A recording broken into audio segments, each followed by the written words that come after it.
Labrīt, labdien, kā nu kuram. Man ir agrs rīts. Šodien lieli plāni. Šodien jāizbrauc līdz Kuldīgai, uz pāris pārunām.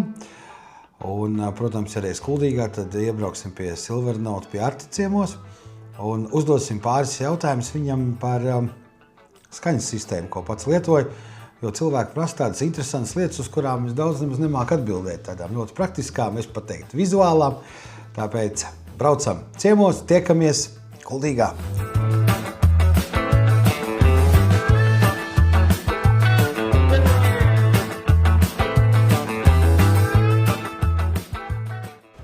Klausies, Artur, tad ir visiem jautājums, kāpēc visiem ir taisnastūra rupors un Silvernotam viņš ir aplis?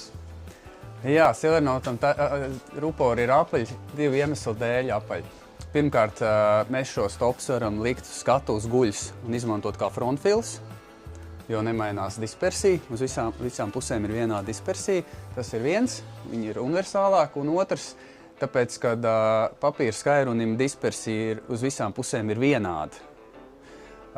Nav nekādi pamatojumi likt pīkstulim šauru dispersiju vertikālā asī un platu horizontālā, jo skaņa jau atstarojās telpā. Mēs tik pārsvarā strādājam telpās.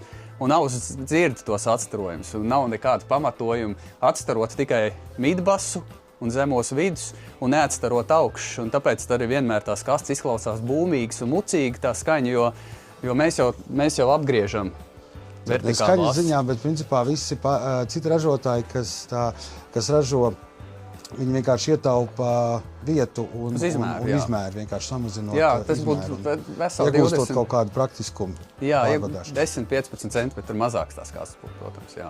Jā. Labi, un parasti arī te ir, mums tāda lielāka aizsardzība ir metāla sieti, tev skatos ir kaut kas īpašāks tur.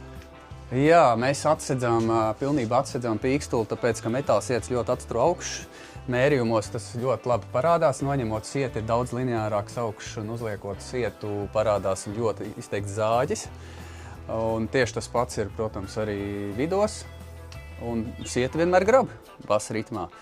Tādēļ mēs uzlikām šeit audumu, lai vizuāli izskatītos estētiski un nedaudz aizsargāt skairu. Un šeit mēs iztiekam vispār bez jebkādiem sietiem un audumiem.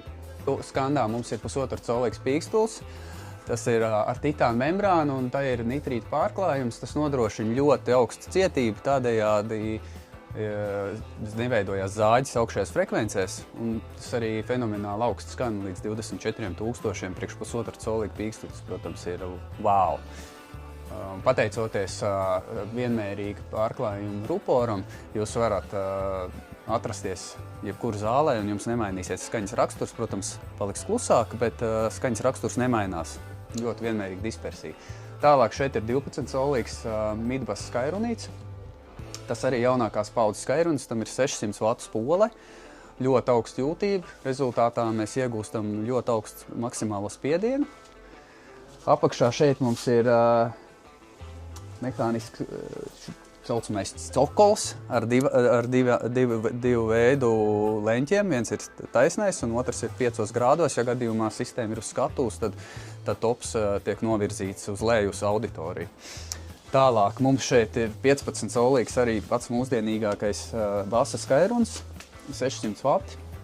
Nav varbūt tas jaudīgākais, bet izvēle krita par labu tieši mehāniskiem parametriem. Un gājienam šim skairunim ir 14 mm gājiens un ar ļoti zemu skaņas raksturu. Viņš tika uzķūnēts ar ļoti zemu, un mēs arī izmantojam liekto portu. Tādējādi neveidojās nekādas gaisa turbulences šim subwooferam, ja mēra harmoniskos kropļojumus, nav nekāda pacēluma fāzi invertoru diapazonā, viņam ir ļoti zem harmoniskie kropļojumi. 15, nevis 18, tādēļ, ka 18 nevar viens cilvēks panest, bet šobrīd lielākoties mūziķi un DJ izvēlās viens strādāt tīri ekonomisku apsvērumu dēļ, un šo subwooferu var viens ērti paņemt, panest, viņš nav pārāk smags.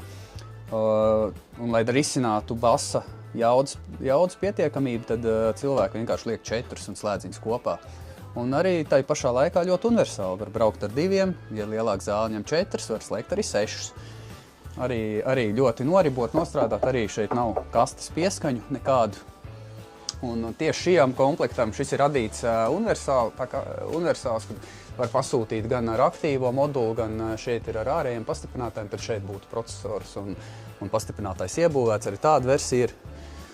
Šajā gadījumā mums ir ārēji pastiprinātāja processors. Tagad mēs esam nonākuši pie pastiprinātājiem un procesoru, jo šīs skanas barojās ar ārējiem pastiprinātājiem, tajā nav iebūvēti filtri. Šeit mēs redzam Silvernote skaņas procesoru, tas ir pilnībā radīts, montēts un lodēts Latvijā. Tajā ir jaunākās paudzes Ebers DAX un AKM AD konvertors, lai būtu bezkompromisa skaņas risinājumi. Un tajām ir analog device Shark procesors ar jaunākajās paudzes algoritmiem, lai varētu maksimāli labi saregulēt skaņu.